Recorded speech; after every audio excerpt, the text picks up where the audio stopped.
ওঠেন খালা ওঠেন। ঈদ মানেই আনন্দ আর আপনজনদের সঙ্গে ভালোবাসা ভাগাভাগি, কিন্তু সমাজের কিছু মানুষ আছেন যাদের কাছে ঈদ মানে আরেকটি নিঃসঙ্গ দিন। ফুটপাত, সড়কের পাশ, বাস স্ট্যান্ড কিংবা ডাস্টবিনের পাশে পড়ে থাকা অসহায় জীবন।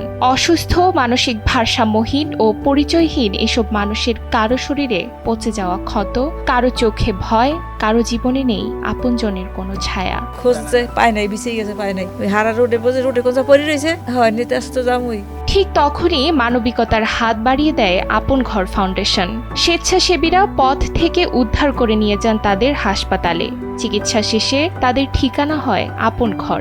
ঢাকার কেরানীগঞ্জের সাক্তা ইউনিয়নে গড়ে ওঠা এই আশ্রয় কেন্দ্রে ২৪ ঘন্টা ডাক্তার ও সেবাকর্মীদের নিবিড় পরিচর্যায় ধীরে ধীরে সুস্থ হয়ে ওঠেন তারা। ঈদ এলেই নতুন পোশাক, পছন্দের খাবার, সবার সঙ্গে আনন্দ ভাগাভাগি আর ভালোবাসার উষ্ণতায় মুখগুলো হয়ে ওঠে উজ্জ্বল। রাস্তায় সালাম দিত না, তারপরে ঘুমাইতাম রাস্তায়, এবার হারা আনছে আর সুখ দেয়। এখানে ঈদে মূলত ওদের স্পেশাল কাপড় চোপড় থাকবে, পুরুষ মেহমানদের থাকবে পাঞ্জাবি, টুপি থাকবে, পায়জামা থাকবে, জুতা থাকবে, এবং মহিলা মেহমানদের একটু বয়স কম তাদেরকে আমরা 3 পিস দিব, আর যাদের একটু 50 আপ বয়স তাদেরকে আমরা ম্যাক্সি দিব। তাদের জুতা থাকবে, ওই দিন তাদের একটা খুব পরিপাটি থাকবে, পরিপাটি অবস্থা। আর মূলত তাদের ঈদের দিন পুরো দিনটাই স্পেশাল খাবার ব্যবস্থা থাকবে। ২০২০ সালের ফেব্রুয়ারিতে যাত্রা শুরু করে আপন ঘর ফাউন্ডেশন। এ পর্যন্ত ২২৮ জন ভাসমান ও সুবিধাবঞ্চিত মানসিক রোগীকে উদ্ধার করে চিকিৎসা দেওয়া হয়েছে। এর মধ্যে ১৬০ জনকে সুস্থ করে পরিবারের কাছে ফিরিয়ে দেওয়া হয়েছে। এখনো প্রায় ৪০ জন মানুষ এখানে চিকিৎসা ও সেবায় ধীরে ধীরে সুস্থ হয়ে উঠছেন।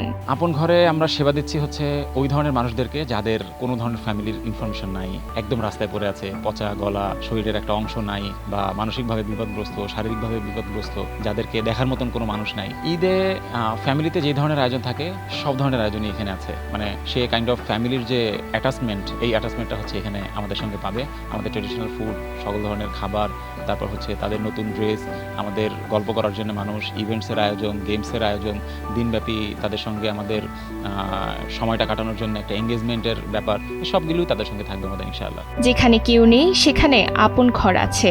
ভালোবাসা, যত্ন আর মানবিক স্পর্শে তাদের জন্য ঈদ এখন আর একাকিত্বের নয়, এটি ফিরে পাওয়ার, এটি আপন হওয়ার, এটি নতুন করে বেঁচে ওঠার গল্প।